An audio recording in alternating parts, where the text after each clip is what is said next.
What's going on, guys? Welcome back to W.D.Y.D. CSP. What do you do as a central still processor? Guys, I'm going back to basic and prep and pack, and I'm going to be talking about the Midas Rex Stylus and the Dionic Power Max Elite Shaver. All right, guys, I'm going to start with the shaver. The IFU of this particular shaver does not mention the inspection of the instrumentation with a borescope. So does that say you shouldn't do it? No, I'm not saying you shouldn't, but I'm telling you that not all instructions for use are designed the same. Is the borescope a valuable tool in inspecting shavers? It sure is, because there has been so many infections linked to shavers. But I'm going to tell you why. Improper cleaning and improperly following the IFUs is the #1 reason for infections. Guys, I can't say it, and I've said it so many times about the cleaning process. We have to follow center circle, guys. It's there for a reason. Time, temperature, concentration, and friction. You can't clean without friction. And I don't care if that friction comes from a spray jet, cavitation, or brushing. But you have to allow the chemistry to do its job. So, over in the prep and pack side, we're going to assume that our decon team did exactly that. They followed those IFUs. They followed center circle. They used the 3 brushes to clean. Right? So now we have to inspect. And let's say we don't have a borescope. Right? So how do you inspect an item that has so many cleaning instructions and decontamination, but yet over in the prep and pack side, we're left with a magnifier, right? Well, there are ways to inspect for cleanliness, right? And again, your policy has to be strong, guys. You can use brushes to inspect on the clean side, guys. And I recommend that you color code your brushes. If this is what you're cleaning with in decontamination, then you should be inspecting with something like this that's totally different, right? And are there different diameters and length? Yes, there are, guys. If you don't have a, if you don't have a borescope, there has to be a way to inspect for cleanliness. Can I see inside this area here with lighted magnification? I sure can. Can I see very, very good?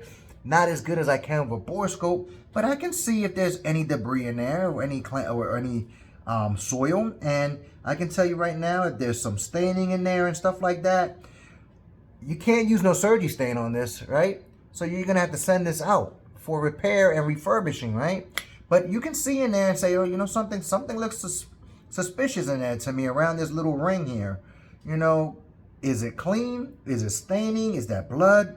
You know, did they do the recommended hydrogen peroxide test over in decon to see if there was residual soil in there? If it didn't bubble, then, you know, it might be just a stain, right? But you don't want to bank on that assumption, right? What about this cannula, right? So did they send a brush through it? So now you're tasked with it over in the prep and pack side. Again, your policies have to be strong. So what can you do with a brush? You can send it through, have a white liner set down, and gently push this brush through. Make sure it's in an open position and come all the way out till your brush exits the device. If there's any soil on that brush, stop, send the whole item back to decontamination. This brush gets discarded and the cleaning process starts all over again. Okay? If you don't see any debris, you gently pull but don't rip cord this thing out. Gently pull this item back out, and on the back end, you might find that you actually did get some debris. But if you didn't, there's a good chance that the internal surface of this device is clean, right? You can even moisten this with some sterile water and go in there just in case something's dry. Give it a good turn in there. You know, allow the moisture to go in, and you can actually tap this on the white liner and see if it's any soil on there, because you may not be able to see it on that bristle, right? But if you grab the white liner and kind of dampen it or try to wick it, you'll see if there's any soil on there. All right. The other thing you want to do over in the prep and pack side is the cap should have been on, right, when it came to you. If that cap was off, then that means they probably processed that instrument incorrectly. So you want to check for moisture. You want to check for any kind of corrosion on those prongs, any debris or soil anywhere on there. Check for that O-ring, right? But you want to make sure that that cap is on. Over in the prep and pack side, you want to take that cap off to make sure that there isn't any water that invaded that instrument or that cap, and that there wasn't no soil left on there. The other thing you want to inspect is the cord. Any tears or nicks or cuts in the cord, run your hand down it. Use lighted magnification to look at this cord, right? So the first thing is touch. I'm a big component of, or a big advocate of, put your hands on everything. Okay, run your hands down this cord. Okay, make sure that you're feeling for any kind of nicks or cuts, looking for debris, and then use your lighted magnification, right? Look at the cord closer, right?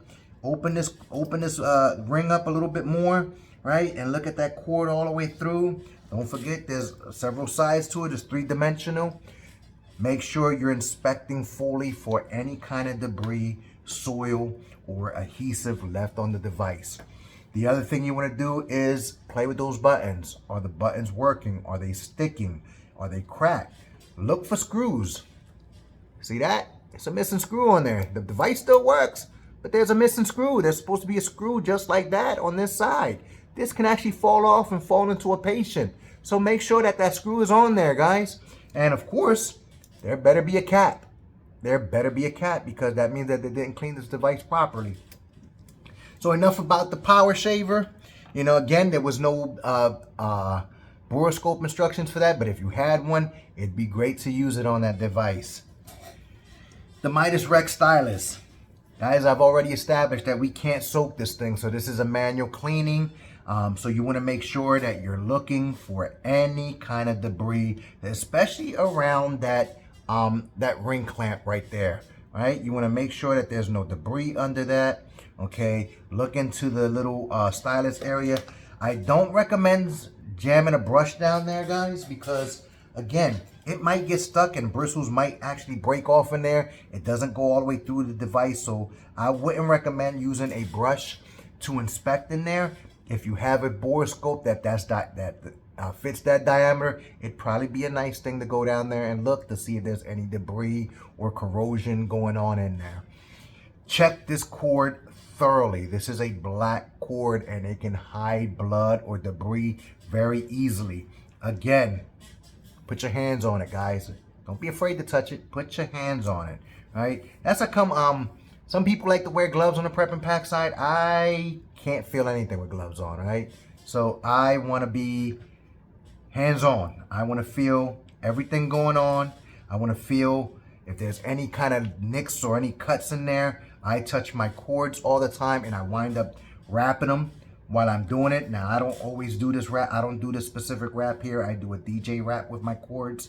But when I'm inspecting, this is the initial wrap that I do with my cords, making sure that I'm feeling everything with my device, checking out any attachments, looking at the system tray to make sure that there's no breaks or anything going on with the system tray.